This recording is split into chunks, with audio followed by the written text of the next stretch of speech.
Hoje começaram a surgir notícias, digamos, complexas para a gente compreender. O Erdogan esteve com o Zé, né, lá, o governante de Kiev, e parece que falou algumas coisas e soltou alguns prisioneiros do batalhão Azov de volta para a Ucrânia. Boa noite, Guilherme, seja muito bem-vindo. Da mesma forma, o Modi da Índia concordou, parece, em abastecer alguns navios dos Estados Unidos. E isso tem gerado ruído, certo? Isso tem gerado ruído. O que está acontecendo? Olha, eu passei o dia dando uma olhada sobre isso, lendo jornais, sites, né? Vendo opiniões, e de fato, ninguém sabe. Então, se ninguém sabe, só existem especulações. Uma especulação minha não teria por que ser melhor que a explicação ou a especulação de qualquer outra pessoa, já que continuaria sendo uma especulação. Mas existem alguns fatos. E vamos partir do pressuposto, que eu considero inclusive bastante válido, de que o passado dá indicações para o futuro. Então vamos dar uma olhada no passado, inclusive o passado recente. Houve recentemente toda aquela encrenca envolvendo um certo Eugênio, né, um perigosinho, e o seu Vlad. Houve muito ruído, muito ruído. Mas no fim o que aconteceu? No fim as coisas ficaram mais ou menos do jeito que a federação vi sim. Tudo muito estranho, Guilherme, por isso que eu estou falando. A coisa está meio nebulosa. E se o passado indica o futuro, a gente não tem... Olá, Ana Valéria, seja muito bem-vinda. A gente não tem como saber se nós estamos em mais um jogo de sombras, como que aconteceu no caso envolvendo o perigosinho, né, e o tio Vlad. A imprensa ocidental entrou em polvorosa, certo? A imprensa ocidental entrou em polvorosa, as redes sociais do lado deles ficaram malucas, e no fim foi só ruído. A gente ainda nem sabe direito o que aconteceu. A única coisa que a gente tem certeza é que não foi bom para o Ocidente. Porque começaram cantando né, de guerreiros da liberdade, né, supostamente o pessoal lá da Orquestra Sinfônica, né, os cantores de Wagner, eram guerreiros da liberdade. No começo do dia e no fim do dia voltaram a ser terroristas. Então, sempre que o Ocidente critica alguém, isso é um sinal ótimo. Sempre que o Ocidente elogia alguém, isso é um sinal péssimo. Vou até dar um exemplo fácil. Até algum tempo atrás, ninguém em absoluto falava da Arábia Saudita. Sabe? Todo mundo sabe quais são e quais foram as práticas da Arábia Saudita sobre vários temas, direitos humanos, liberdade, democracia e tal. Todo mundo sabe quais são essas práticas e elas são antigas, são de desde sempre. Mas havia um silêncio sepulcral na mídia ocidental sobre isso. Recentemente, começou a haver uma série de questionamentos sobre as políticas da Arábia Saudita. Certo? Você começou a chamar o governo da Arábia Saudita de regime. Pessoas, chamou de regime é porque sentiu. Certo? Chamou de regime é porque sentiu. Sempre que a mídia ocidental chama um governo de regime, é porque ele não está chancelado pelos Estados Unidos. A Rússia não tem governo, a Rússia tem regime. A China não tem governo, a China tem regime. O Irã não tem governo, o Irã tem regime. A Arábia Saudita, até pouco tempo atrás, também não tinha governo, certo? Tinha regime. Né? Passou a ter regime agora. Falou o regime do Bin Salman, o regime saudita, pessoas condenadas à morte. A fonte é sempre o Dataku, né? A fonte é sempre o Dataku. Segundo não sei quem, uma fonte anônima, segundo organizações, a gente vai ver quais são essas organizações. São grupos de direitos humanos, normalmente sediados em Londres ou algum país europeu qualquer, né, que passa essas supostas informações para a mídia ocidental vender como se fosse verdade. É o jogo de sempre. O que eu quero dizer com isso? O que eu quero dizer com isso é que a gente, de fato, não sabe o que aconteceu. Se a gente não sabe o que aconteceu, olha, é bobeira sofrer por isso, sabe? E é claro que a gente deve tentar entender, mas, por enquanto, os elementos para o entendimento não estão disponíveis. A verdade é essa. Os elementos para o entendimento não estão disponíveis ainda. Então, qualquer tentativa de entendimento é especulação. O problema da especulação é que, não raro, ela serve para o outro lado. Certo? Da mesma forma que se você fizer idiotas famosos, você está prejudicando o nosso lado. Especular pode ser complicado. Eu, particularmente, Ana Valéria, a minha opinião pessoal é que é um jogo. É um jogo porque, primeiro, vamos analisar a situação do Erdogan. O Erdogan, eu também acredito nisso, uma operação PSYOP. Sabe por quê? O Erdogan foi obrigado a colocar dois caras lá, que são meio neoliberais, sabe, meio ocidentalizantes, mas o Erdogan é o Erdogan. Foi para evitar que a eleição dele fosse contestada, certo?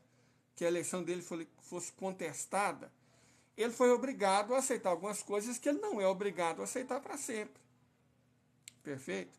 E outra, quando houve o problema com o Putin e o Prigozhin lá, o Erdogan foi um dos primeiros a falar, nós estamos com você. Então, eu não acredito, honestamente, que a posição do Erdogan mudaria da água para o vinho em 3 semanas. Isso não é crível. Agora, pode acontecer do Erdogan ter sido convidado a fazer parte de uma tramóia, de uma operação de PSYOP da Rússia? Claro que pode. É a cara do Erdogan. Isso é a cara do Erdogan. Porque o que a gente tem que analisar, Ana Valéria, é o famoso cui bono. Quem se beneficia? Perfeito? Quem se beneficia? O que o Erdogan ganha traindo a Rússia? Essa é a pergunta. Certo? A pergunta que tem que ser feita é essa. Vamos pôr, ele traiu a Rússia, ok. O que ele ganha com isso? O apoio dos Estados Unidos? Gente, o que vale o apoio dos Estados Unidos hoje? Sério? Eles não têm arma, não têm nem munição, não têm dinheiro, não têm prestígio. Estão perdendo tudo. O que vale o apoio dos Estados Unidos hoje? Não vale nada. Certo? Vale a inimizade da Arábia Saudita, vale a inimizade da Rússia, vale a inimizade da China, vale a inimizade do Irã. Então o apoio dos Estados Unidos não vale nada. Então por que ele faria isso? Ainda mais o Erdogan, que leva o cálculo pessoal acima de qualquer coisa. Certo? Exato. Eu li sobre isso. O lance é que realmente eles não têm nem munição direita. E assim, muita gente vem falando isso. O Martianov vem falando isso há muito tempo. Qual que é o nome, gente? O Larry Johnson vem falando isso há muito tempo. Certo? Que eles não estão tendo nem munição. Na época do extinto Saker, já era alertado, os Estados Unidos não têm munição para esse tamanho de conflito e para um conflito de longa duração, não. E outra, nós também já vimos que eles não têm capacidade industrial. Sim. Então, de um modo geral, ainda tem essa questão do acordo de grãos, né? Parece que a Federação Russa perdeu um pouco de paciência, o que é difícil, na medida que a impressão que o Putin passa é que a paciência dele é praticamente infinita. Mas parece que até a dele andou se esgotando. Então, cara, voltando aqui, a Turquia não ganha nada traindo a Rússia. Não ganha nada. A não ser ficar do lado dos inimigos, que não nos esqueçamos que o país que apoiou o candidato contrário ao Erdogan foram os Estados Unidos. A União Europeia, a mídia ocidental se empenhou muito para que o glu-glu ganhasse do Erdogan, certo? Então, além deles não ganharem nada, por que o Erdogan ajudaria a oposição? Por que o Erdogan ajudaria inimigos dele? Não faz sentido, certo? De verdade, não faz sentido. Então, se a gente pensa no cui bono, eu não creio honestamente que o Erdogan esteja traindo a Rússia. Não creio. O que eu acredito, então? Bom, se o Erdogan não está traindo a Rússia, ele está agindo, ação já é alguma coisa. Toda ação significa alguma coisa. Então, por que ele está falando? Por que ele está agindo? Porque aí, mais uma vez, a gente tem que nos apegar aos fatos. E qual que é o fato? O fato é que ele devolveu para a Ucrânia umas pessoas do batalhão Azov. Eu até andei refletindo sobre isso. Tá? Devolveu para a Ucrânia pessoas do batalhão Azov. Ok. O que essas pessoas vão fazer uma vez que chegarem...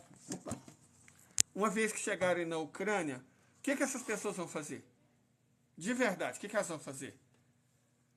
Certo? Exatamente, Ana Valéria. No instantinho, o pessoal do Tchetchênia vai colocar a mão neles. O que eles estavam é se escondendo na Turquia. Na prática, estavam se escondendo na Turquia. Estava tudo protegidinho na Turquia. Agora não estão mais, agora eles vão voltar para a Ucrânia. E uma vez na Ucrânia, eles vão se transformar em alvos. Se eu fosse um Azov, eu preferiria mil vezes ficar na Turquia do que ir de volta para a Ucrânia. Gente, nós todos estamos vendo vídeos no Telegram, dia sim, dia também, do que está acontecendo com os coitados do outro lado que estão lutando em terreno ucraniano. Por que o destino desses infelizes vai ser diferente? Certo? Então, se a gente analisa o cui bono, só quem está ganhando. Né? Isso, exatamente. Eles gostam. Parece que teve até um coitado que filmou o passamento dos companheiros dele próprio, né? Dá certo você sentir até o último respiro.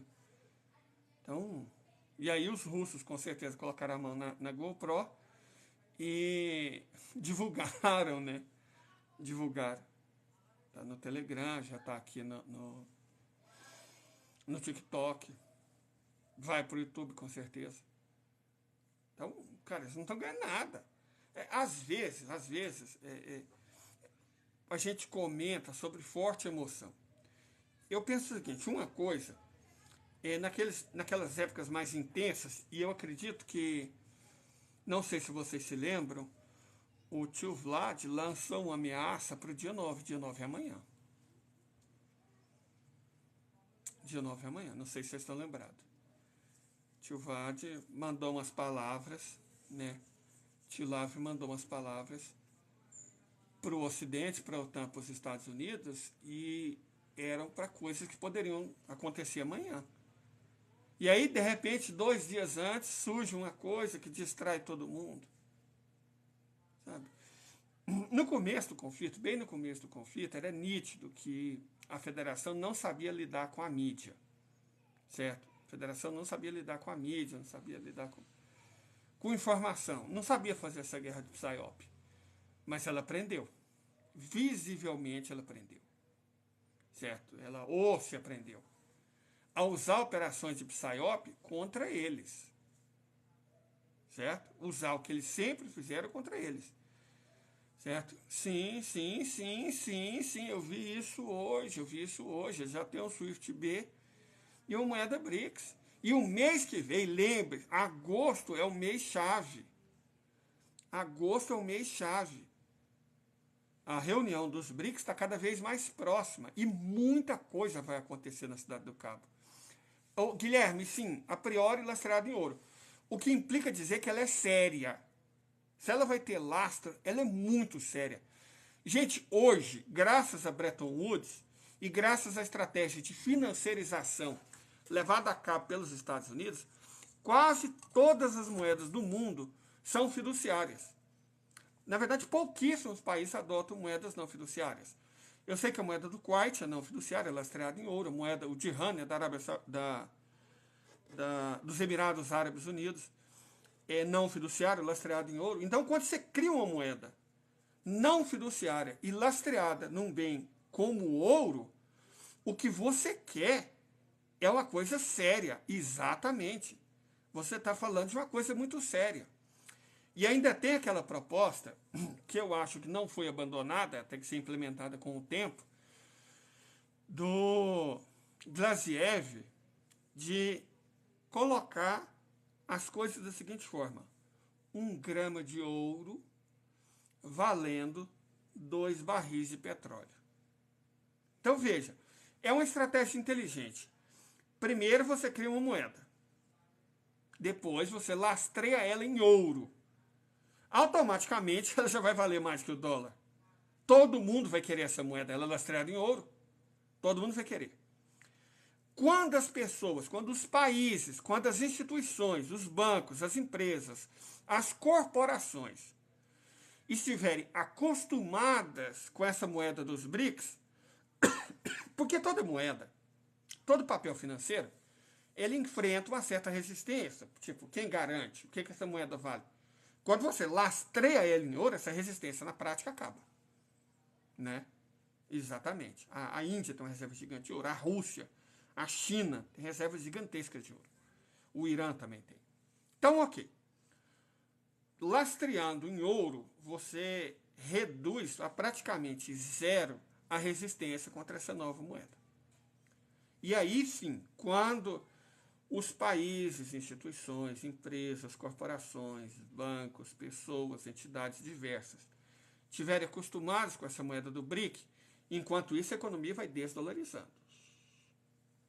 E daqui a pouco nós vamos falar um pouquinho sobre o que significa. Essa desdolarização acentuada, certo? E cada vez mais rápida do comércio mundial. Ok, os países se acostumaram com essa moeda? Sim, mas não é isso, Ana Valéria. Nós, acho que, não sei se foi antes de ontem, nós fizemos uma live falando exatamente sobre isso. Eu falei, gente, não sei se vocês lembram, falei, gente, a dívida dos Estados Unidos por baixo, a dívida limpa, pública, não é oculta, não, a dívida pública assumida pelos próprios americanos era de 89 trilhões de dólares. Nós falamos isso, fizemos o vídeo, mostramos, calculamos. 89 trilhões de dólares. A taxa de juro é 5,25%, mas você tem que colocar a taxa de trabalho, então fica em 8%. Só isso já dá uma dívida crescente de 8 trilhões a mais por ano. Só que ela é maior do que isso, certo? Então, a dívida crescer 1 trilhão, isso assim, o pagamento de juro exigiria 8 trilhões ao ano. Só que a dívida cresce além do juro. A dívida cresce. Porque os Estados Unidos continuam importando muito mais do que exportam. Então, o déficit da balança comercial continua crescendo. Os Estados Unidos continuam com um déficit horrível da balança de pagamento. Horrível mesmo. Na faixa de 3 a 5 trilhões ao ano. Então, o déficit da balança de pagamento continua crescendo. A dívida interna continua crescendo. Os Estados Unidos não fica diminuindo a dívida, não. Eles não conseguem pagar nem o juro e aumenta a dívida. A desdolarização, que essa moeda dos BRICS só vai fazer aumentar, faz com que trilhões voltem para os Estados Unidos. Uma vez que esses trilhões voltem para os Estados Unidos, só existem 2 opções. Opção número 1, ela vai gerar inflação. Inflação é desvalorização da moeda, o que cresce a dívida real. Ou opção número 2, ela vai ser investida, ou seja, vai virar dívida. Então, 1 trilhão de dólares ao mês é um número bastante factível. Nós já vimos falar sobre isso. Os Estados Unidos vão entrar num buraco, mas vamos continuar. Nós vimos que vai chegar um tempo, que não vai demorar muito, porque quem não quer uma moeda lastreada em ouro?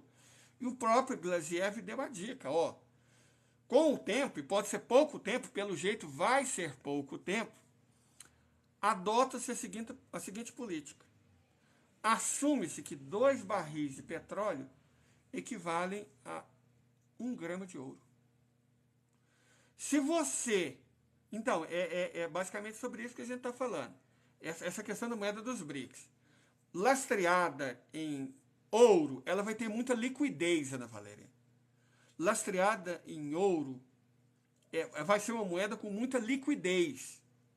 Se você considera que o dólar está desvalorizando, se você considera que a inflação dos Estados Unidos está aumentando, se você considera que o passivo deles cresce, que todas as formas de dívida, interna, externa, saldo em conta corrente, estão aumentando e que os juros crescem, é muito mais preferível uma moeda lastreada em um item seguro como o ouro do que o dólar.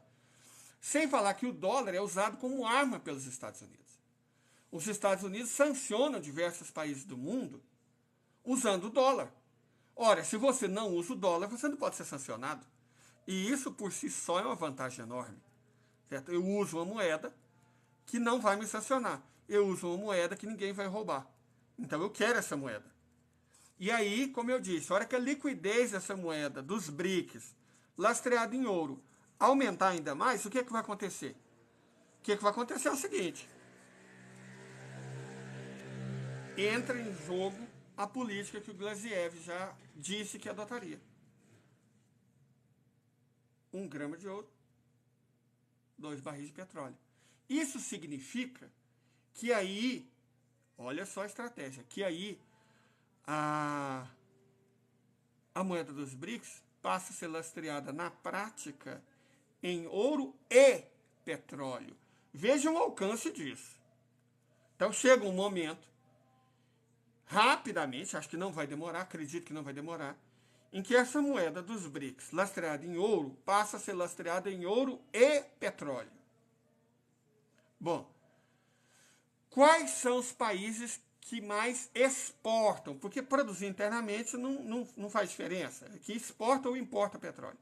Quais países do mundo que mais exporta petróleo? Arábia Saudita, inimiga dos Estados Unidos. Rússia, inimiga dos Estados Unidos.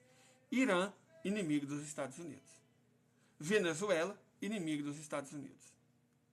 Virtualmente, todos os países da OPEP+, hoje, com exceção do Catar, que é um problema a ser resolvido, e o Catar não exporta tanto petróleo, o Catar exporta gás. Todos os países da OPEP+, são inimigos dos Estados Unidos. E você ainda fortalece uma série de países africanos que não têm reservas de ouro, mas têm reserva de petróleo. É o caso do que restou da Líbia, é o caso da Argélia, é o caso da Nigéria, é o caso de Angola, é o caso de Gabão, é o caso da Guiné Equatorial. Perfeito? Exatamente. Você fortalece o sistema, você aumenta a liquidez da moeda e você torna o dólar, veja só a ironia, o dólar é que passa, nesse sentido, a ser uma moeda arriscada. Porque se você tem a moeda dos BRICS, pela qual, lembra uma coisa que eu falava muito, falo sempre, em toda live que eu tenho oportunidade, falei, ó, gente, os Estados Unidos vão para o buraco no momento em que o petróleo deixar de ser vendido em dólar. E lembra de eu falar, ó, a gente vai ver que tudo mudou para sempre quando a Arábia Saudita proibir a venda de petróleo em dólar. Agora pensem comigo, a Arábia Saudita entra nos BRICS. Perfeito? Ela entra nos BRICS. Os BRICS, por enquanto, têm uma moeda lastreada em ouro. Mas, seguindo a orientação do Glaziev, lastreia, isso é um lastreamento indireto. Não é que a moeda vai ser lastreada em petróleo. É que o petróleo vai lastrear o ouro. Olha que loucura. Você faz o seguinte, 2 barris de petróleo é igual a 1 grama de ouro. Então, na prática, você está lastreando o próprio ouro. O que indiretamente lastreia a moeda dos BRICS. A Arábia Saudita, vendo que o sistema funciona, opa, se eu posso vender um petróleo lastreado em ouro, e se o meu ouro vale moeda dos BRICS, por que eu vou aceitar dólar? O que o dólar americano vale? Gente, de verdade, o que o dólar americano vale? Vamos ser honestos aqui. Vou dizer para vocês o que o dólar americano vale. O dólar americano é um salvo-conduto para os Estados Unidos não levar a democracia para o seu país. Mas isso só é importante, essa chantagem só vale alguma coisa enquanto os Estados Unidos tiverem o poder de levar a democracia. Só que eles não estão tendo mais esse poder de levar a democracia. se é que vocês me entendem. Eles tentaram levar a democracia e levar liberdade para a Ucrânia e estão dando com os burros na água, estão falhando miseravelmente. Então, o dólar, a partir do momento que a Arábia Saudita começou a vender petróleo em outra moeda, deixou de ser tão importante. Criando a moeda dos BRICS, ele se torna menos importante ainda. Lastreando a moeda dos BRICS em ouro, ainda menos importante. A Arábia Saudita entrando nos BRICS, nossa senhora, lastreando indiretamente ouro e petróleo, aí o dólar não vale nada. Se o dólar não vale nada, por que a Arábia Saudita vai continuar vendendo petróleo em dólar, se ele não vale nada? E não vale nada pelas próprias decisões que a Arábia Saudita tomou. Porque se ela entrar nos BRICS, é óbvio que ela vai vender petróleo na moeda dos BRICS. E vai vender petróleo para os BRICS, nas moedas deles. Com certeza isso faz parte do jogo. O Irã já está fazendo isso. A Rússia já está fazendo isso. Falta a Arábia Saudita. Fazendo a Arábia Saudita, os Emirados Árabes Unidos vão no minuto seguinte. 2 minutos depois vai o Kuwait. E aí? Será que o Catar e o Canadá sustentam sozinhos a venda do petróleo em dólar? Será que compensa você ter dólar só para poder comprar petróleo do Catar, traidor e traiçoeiro, e do Canadá? Certo? Exatamente. Mas, Guilherme, é isso que eles estão fazendo. A Arábia Saudita já está fazendo isso. Eu não sei se você está reparando. Vou dar um exemplo. Vou dar alguns, só para você entender que a Arábia Saudita já exatamente está fazendo isso. Aquela cidade em linha, The Line, aquilo vai custar $1 trilhão. E não é que vai custar, ela já está em construção. Empreiteiras chinesas estão trabalhando ensandecidamente para fazer a cidade. Eles já estão queimando o dólar. O Cubo, que também é outra estrutura que vai custar $300 bilhões, eles já estão torrando dinheiro. Já estão fazendo investimento na África, estão fazendo investimento no Brasil, estão fazendo investimento na Federação. Então, eles já estão queimando o dólar. Isso se chama desfazer de posição. Sim, não, cara, o Vasco foi vendido para o grupo errado. A gente dá muito azar nessa vida, né? O Vasco foi vendido para o grupo errado. O Bin Salman podia, sei lá, o Bin Salman compra 777. Porque os árabes estão investindo muito em jogador, em futebol. Faz todo sentido do mundo. Você queima dinheiro. O que eles querem é queimar dinheiro. A China, você vê, a mídia ocidental, tanto que ela mente, tanto que ela engana, tanto que ela ludibria. As notícias, uma cidade fantasma, algumas cidades fantasmas na China e não sei o quê, não tem morador. E, cara, como assim não tem morador? É que diferente do Ocidente, que leva as pessoas para viver de qualquer jeito e depois vai construindo, os chineses planejam. Primeiro você constrói, depois você traz as pessoas. Quando as pessoas chegam na cidade, já tem edifício, já tem metrô, já tem aeroporto, já tem infraestrutura pública. Certo? Exato, eles estão investindo no Iraque e até no Sudão. Perfeito? A guerra civil, né, a tentativa da Inglaterra e dos Estados Unidos de levar a democracia ao Sudão, aconteceu exatamente por causa disso. Então, a Arábia Saudita está se mexendo. E veja bem, nós até havíamos falado que a situação do Erdogan ficou complicada depois do terremoto. E, de fato, se a Turquia era um gigante geopolítico, né, porque é a maior economia do Oriente Médio, o PIB de quase 3 trilhões e 600 bilhões de dólares. É a maior economia. 1 trilhão e 300 bilhões a mais do que a Arábia Saudita. O dobro do Egito, mais que o dobro do Irã. É a maior economia do Oriente Médio, 11ª do mundo. Nós também falamos sobre isso recentemente. Só que a capacidade de intervenção da Turquia foi reduzida drasticamente por conta do terremoto. Certo? Foi drasticamente reduzida. Então a Turquia não pode fazer coisas que há um ano atrás ela poderia fazer tranquilamente. Agora ela não pode. Isso que está acontecendo não seria uma forma do Erdogan ajudar sem gastar dinheiro? Dê ao Ocidente que cai em qualquer conversa, que abraça qualquer coisa que se pareça com a esperança. Dê ao Ocidente uma narrativa. Faça o Ocidente abraçar essa narrativa. O problema é que os Estados Unidos a OTAN, o Ocidente, de modo geral, não consegue abraçar com olhos abertos. Certo? Eles abraçam como as pessoas espirram, de olho fechado. E aí, enquanto eles estão abraçando essa esperança tênue que o Erdogan está criando, eles estão cegos para o que a Rússia falou que ia fazer já a partir de amanhã, dia 9 de amanhã, e principalmente reparou tanto que o Bin Salman anda calado. Ele estava muito, nossa, não sei o que, está fazendo acontecer, mas já faz umas 3 semanas que você não vê um pio do Bin Salman. Não é a prática dele. Se ele está em silêncio sepulcral, é porque alguma coisa ele está preparando. E eu acredito piamente que alguma coisa ele está preparando. E ele está preparando para os Estados Unidos. Os Estados Unidos e a OTAN, em vez de ficar se agarrando a falsas esperanças, a falsas traições, a ficar acreditando. Porque a gente julga, querendo ou não, isso é um fator psicológico, certo? A gente julga de acordo com os próprios valores, certo? A gente julga de acordo com os próprios valores. O Ocidente foi erguido em cima de traição? Foi erguido em cima de traição. Então a gente tende a acreditar no quê?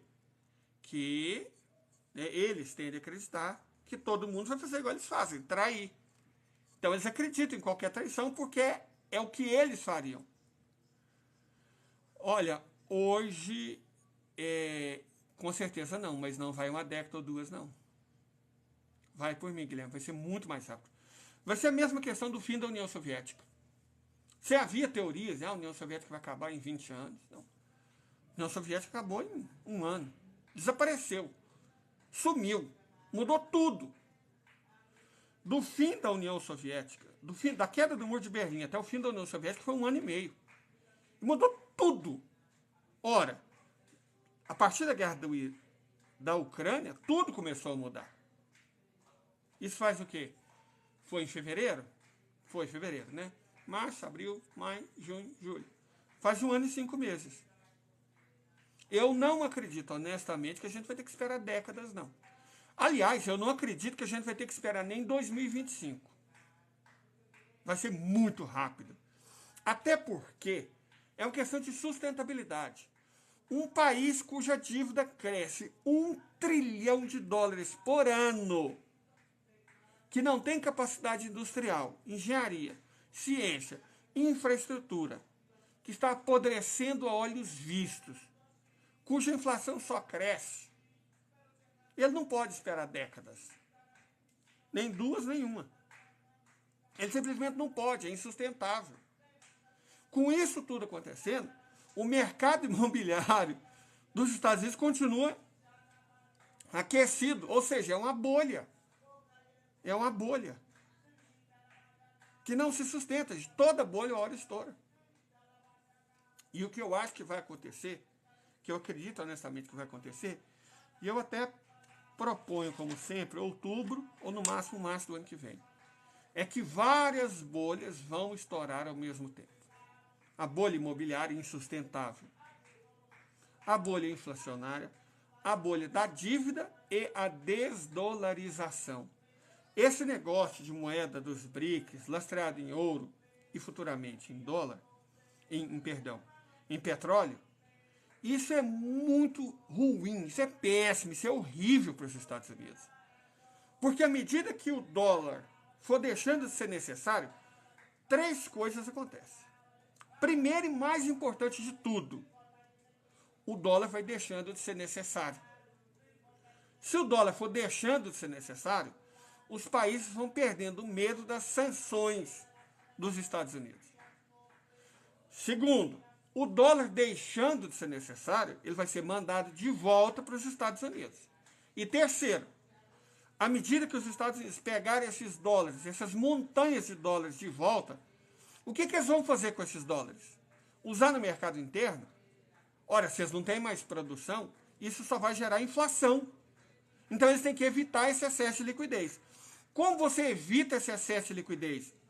Transformando esses dólares em dívida, usando eles para comprar título da dívida pública americana. Mas aí 2 outras coisas acontecem. Primeiro, para as pessoas quererem comprar título da dívida pública americana, elas vão ter que pagar mais. As pessoas vão começar a duvidar. E o preço da dúvida é o juro. O juro é o preço sem segurança. Certo? É assim que funciona. Preço sem segurança paga em juro. Eles vão ter que aumentar a taxa de juro. De 5,25 para quanto? 8, 9, 10, 12, 15, mais os 3% de taxa mínima de serviço. O problema é que, tendo uma dívida de 100 trilhões de dólares, cada ponto percentual que a taxa de juros crescer é 1 trilhão de dólares a mais que a dívida vai crescer só de juro. Sem contar que, se eles tiverem que comprar os dólares que estão no mundo, quantos dólares estão em circulação no mundo? É fato que nos últimos 3 anos foram impressos 4 vezes mais dólares que nos 150 anos anteriores a 2020. 80% de todos os dólares em circulação no planeta foram impressos nos últimos 3 anos. Quantos foram esses dólares? 5 trilhões? 10 trilhões? 20 trilhões? Imagina eles voltando para os Estados Unidos. Ou se torna inflação, ou se torna dívida. Não tem como escapar. O que você faz para fugir da inflação? Compra imóveis. Vai criar uma demanda. É por isso, gente, o preço dos imóveis nos Estados Unidos está subindo. A economia deles está em farrapos. Sem teto. 100 mil óbitos todo ano só por opioides. Por dia em algum lugar dos Estados Unidos. 750 mil homeless. O país está em frangalhos, o país está derretendo. Como o preço dos imóveis está subindo? Ora, o preço dos imóveis está subindo porque as pessoas... isso, exatamente, fentanil, né? Opioide. Olha que loucura. Então, veja, o preço dos imóveis está subindo, não é porque as pessoas, nossa, a economia está tão boa, vou investir na construção de imóveis. Não é construção de imóveis, que inclusive gera emprego. Na verdade, a construção de imóveis, que é o que gera emprego, está paralisada por leis imbecis como as tomadas pelos governadores da Flórida e da Califórnia. Não queremos estrangeiros. Expulsou os estrangeiros, agora nem que eles quisessem, tem como existir indústria de construção civil, que depende de mão de obra importada. Porque os Estados Unidos, além de não ter dinheiro, não tem infraestrutura, não tem engenharia, não tem mais tecnologia de ponta, não tem mão de obra. Então não pode construir mais. Mas como se, com tudo isso acontecendo, o preço dos imóveis sobe? É porque as pessoas já estão tirando dinheiro dos bancos. As pessoas estão duvidando do sistema financeiro dos Estados Unidos. Certo? As pessoas estão duvidando, eu não acredito mais. E o que elas vão fazer com o dinheiro? Colocar debaixo do colchão? Certo? Sim. Isso, porque aí o que acontece? O governo Lula está fazendo parceria com construtores por Minha Casa Minha Vida. Isso é ótimo, porque gera emprego e gira a roda da inflação. Não existe o Minha Casa Minha Vida nos Estados Unidos. Exatamente. Cresce casa barata, cresce emprego, o país tudo. Os Estados Unidos não tem Minha Casa Minha Vida. É cada um por si e os bancos contra todos. Então lá, esse aumento do preço dos imóveis não é porque a economia está melhorando. É porque as pessoas estão fugindo de bancos, fugindo de investimentos financeiros e jogando dinheiro em imóveis. Só que é uma bolha. Os imóveis nos Estados Unidos estão continuando a crescer de preço mais que a inflação. E aí quem investe fala, nossa, a inflação está crescendo muito, eu achei um investimento que cresce mais que a inflação. Todo mundo começa a investir em imóveis. E aí, de fato, os imóveis crescem um valor maior que a inflação. Mas isso é sustentável? Gente, é óbvio que não é sustentável. É uma bolha. E como toda bolha, o destino de todas as bolhas é estourar. A única coisa que os inimigos dos Estados Unidos têm que fazer é alimentar isso. Certo? O tempo encarrega que a própria estupidez dos americanos, certo? A própria estupidez, a própria ganância, fizesse a bolha estourar. Mas tem como fazer alguma coisa antes para acelerar o processo? Claro que tem. Gere instabilidade. Gerando instabilidade, as pessoas vão tirar dinheiro do mercado acionário e jogar no mercado imobiliário. Jogando mais dinheiro no mercado imobiliário, a bolha só cresce. Quanto mais ela cresce, quanto mais rápido ela cresce, mais é a chance, maior é a chance, mais rápida é a chance dessa bolha estourar. Quando a bolha imobiliária estourar, a bolha financeira estoura junto. Certo? E aí o que os Estados Unidos vão fazer? Vão assumir a dívida igual fez em 2008? Vão tentar incentivar a geração de emprego? Como eles vão incentivar a geração de emprego? Se eles já estão operando além da dívida. Você só incentiva emprestando dinheiro. Mas que dinheiro? A dívida deles já está imensa. O que eles iam fazer? Eles iam aumentar ainda mais a dívida para incentivar? E como eles incentivam? Não é igual o governo brasileiro. Eles incentivam despejando dinheiro em banco para diminuir taxa de juros, não sei. Mas como eles diminuem a taxa de juros, vocês querem controlar a inflação. Eles poderiam produzir. Como vocês não têm infraestrutura? As ferrovias estão em decadência. As hidrelétricas estão em decadência. Gente, a falta de mão de obra é um problema enorme, tão grande, que esses dias para trás 18 mil vacas explodiram. Pegaram fogo do Texas. A indústria da construção civil na Flórida, no Texas, está morta. Porque não tem mão de obra. Como, gente, você vai incentivar qual que é a palavra? O reavivamento da indústria sem mão de obra? Será que esses idiotas que transferiram as indústrias para a China para aproveitar da mão de obra barata, eles sinceramente acreditam que dá para você fazer uma economia crescer sem mão de obra? O que eles vão fazer? Eles vão mandar fazer as casas na China? Vão mandar os chineses vir para os Estados Unidos? Como eles vão se reindustrializar sem mão de obra? Eles passaram quantos anos sem mão de obra? Quantos anos sem investir em mão de obra? Eles passaram. E agora que eles precisam? Quantos pedreiros americanos, born in USA, existem? Quantos carpinteiros americanos, born in USA, existem? Quantos mestres de obras americanos, born in USA, existem? Quantos serralheiros americanos, born in USA, existem? Quantos metalúrgicos, soldadores? Ou você acha que os developers e os traders conseguem fazer casa, conseguem fazer indústria? Não consegue. Não consegue. Você precisa de mão de obra de verdade, fazendo serviços de verdade. E isso os Estados Unidos não têm mais. Então, quando você falar, o Biden vai incentivar a reindustrialização dos Estados Unidos, como? Como? Sem infraestrutura? Para fazer infraestrutura, precisa de mão de obra. Precisa de capital, de investimento, financiamento. Eles não têm nada disso. Eles estão no teto da dívida, o que significa que eles não podem gastar um centavo a mais. Como é que eles vão incentivar a economia?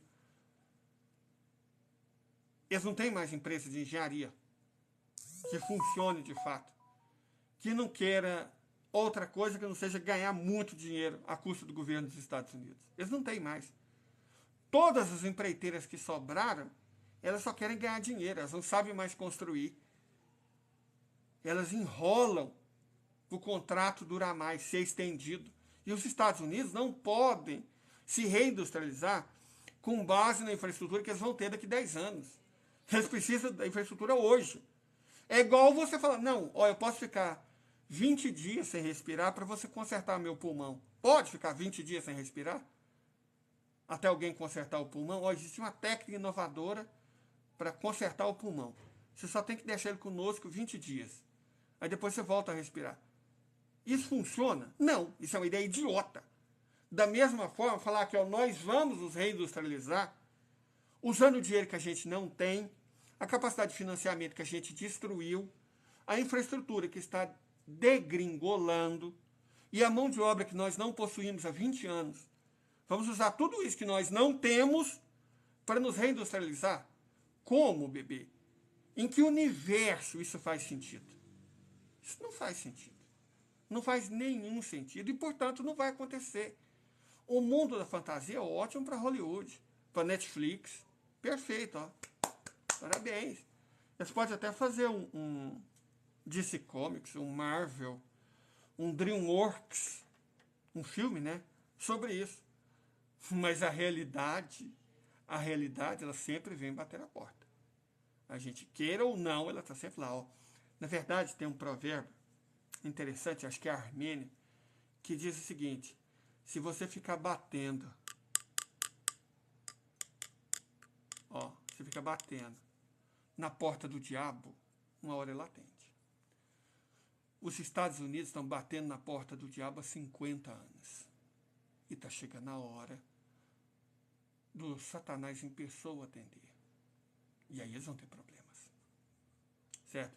Então, eu, honestamente, se eu fosse dar uma opinião, estou dando, na verdade, né? Falei assim, ó, não me preocupo com o Erdogan, não me preocupo com o Modi. No máximo, eu acho que eles estão dando corda para eles se enforcarem. Não estou preocupado com o Erdogan nem com o Modi. É psyop, é estratégia para distrair, enquanto o verdadeiro mundo está sendo reconstruído. Ao invés de tentar boicotar a federação, tentar boicotar a China, de tentar inventar manobra, os americanos deveriam se preocupar com o país deles, que está desmanchando. E com o fato de que a porta na qual eles bateram por 50 anos vai ser aberta. Vão abrir as portas do inferno. E o interessante é que não vai ser de dentro para fora, vai ser de fora para dentro. Não é o demônio que vai empurrar a porta. É os americanos que estão puxando ela há muito tempo. E ela vai ser aberta. E isso sim é um fato digno de nota. Certo? De toda forma, eu agradeço aqui essa mini live. Eu vou até postar ela, né, na outra rede social. Mas eu li alguma coisa, refleti sobre alguma coisa e falei, não, tem que falar. Mesmo sábado, não sendo um dia que eu faço live, mas eu tenho que falar alguma coisa porque as pessoas, de um modo geral, elas são inteligentes. E a inteligência, embora seja uma virtude, nem sempre é uma bênção, gente. Nem sempre é uma bênção. Não confunda as duas coisas. Salomão dizia isso. A inteligência é uma virtude, sim. Mas não é necessariamente uma bênção. Porque sendo pessoas... Na verdade, isso é provado, né? Quanto mais inteligente e mais bem informada é uma pessoa, mais ela sofre. Maior é a chance de ela ficar ansiosa, de ela ficar deprimida. Porque você sabe das coisas. Se você abre o olho, o que você vê não é tudo bonito. Igual está nas telas da Netflix. Né? Não é tudo bonito. O mundo real é complicado e tenso. Então, como eu, particularmente, não estou tenso, não recomendo tensão, falei, bom, vou pelo menos dar os meus 2 centavos para que as pessoas possam ficar um pouco mais tranquilas. Confia no sistema. Não esse que existe, no que está sendo construído. E confia que os Estados Unidos e o Ocidente em geral finalmente vão colher aquilo que estão plantando a ó. Certo? Até mais, gente. Qualquer coisa, eu volto. Essas livezinhas curtas são boas, né? Porque essa plataforma permite gravar, e é uma gravação boa, inclusive, e é só subir para outra plataforma e a discussão vai acontecendo, ok? Muito obrigado a todo mundo. Até mais. Gente, mas que negocinho difícil de desligar. Devia ter uma manha, só que ainda não.